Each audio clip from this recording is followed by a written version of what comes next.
Hai anak-anak, selamat datang di kelas IPA. Setelah liburan yang cukup panjang dan setelah kamu juga belajar di rumah semenjak bulan Maret, Ibu harap kamu tetap semangat, kamu bergairah untuk memasuki tahun ajaran ini. Kali ini di kelas IPA, kamu akan bersama dengan Ibu. Ibu akan perkenalan dulu. Perkenalkan, nama Ibu Eva Maria Sianturi.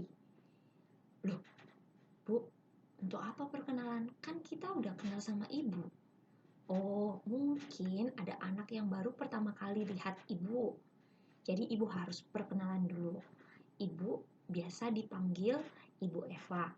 Ibu mengajar IPA untuk kelas 4 dan juga kelas 5. Nah, sekarang kita akan belajar mengenai IPA. Tapi sebelum belajar tentang materi, Ibu mau semua anak-anak menanyakan kepada dirinya, apa sih itu IPA? Kenapa sih saya harus belajar tentang sains atau IPA? Memangnya IPA sebegitu pentingnya sehingga saya harus belajar tentang IPA?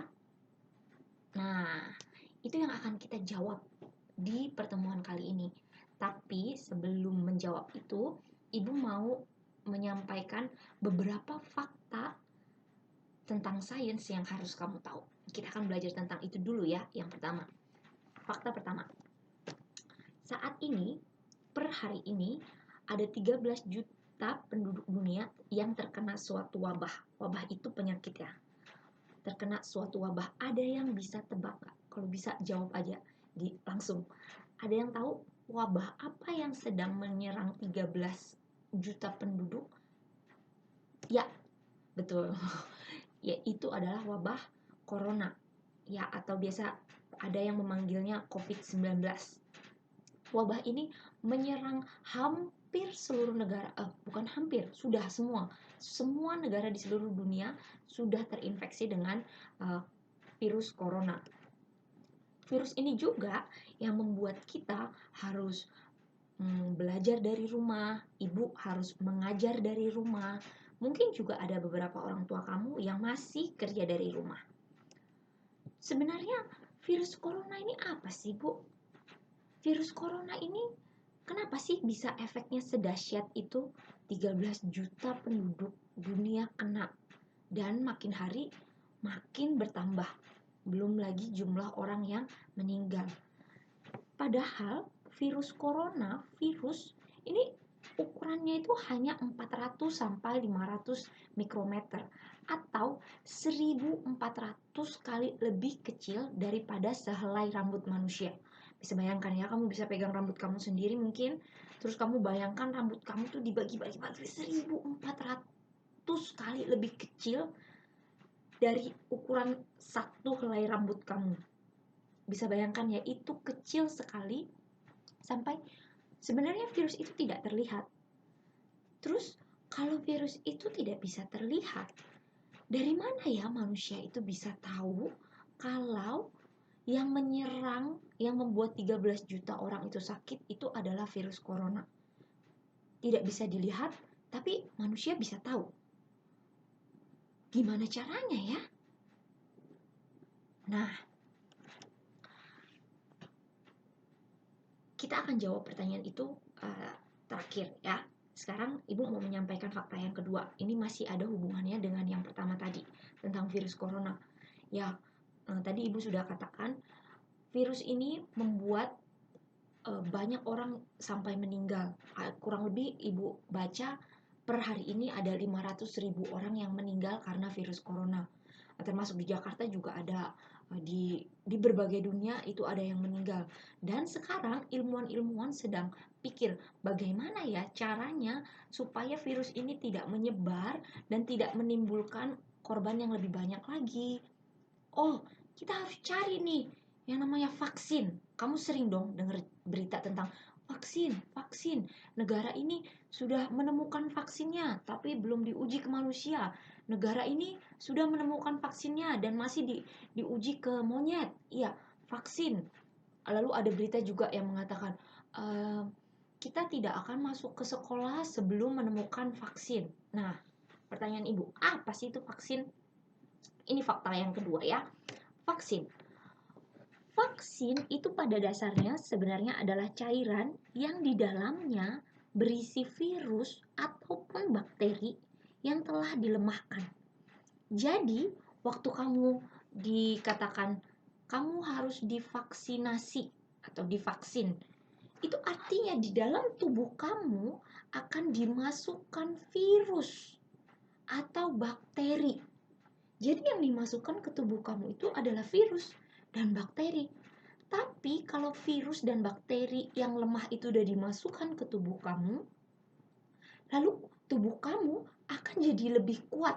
Tubuh kamu akan melawan virus tersebut, sehingga ketika virus yang sesungguhnya datang, virus yang benerannya datang, tubuh kamu akan sudah kebal, sudah tahu bagaimana menghadapi virus tersebut.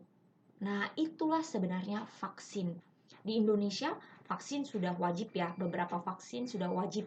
Dan kamu bisa tanya ke orang tua kamu, Ma, Pa, saya udah divaksin apa saja?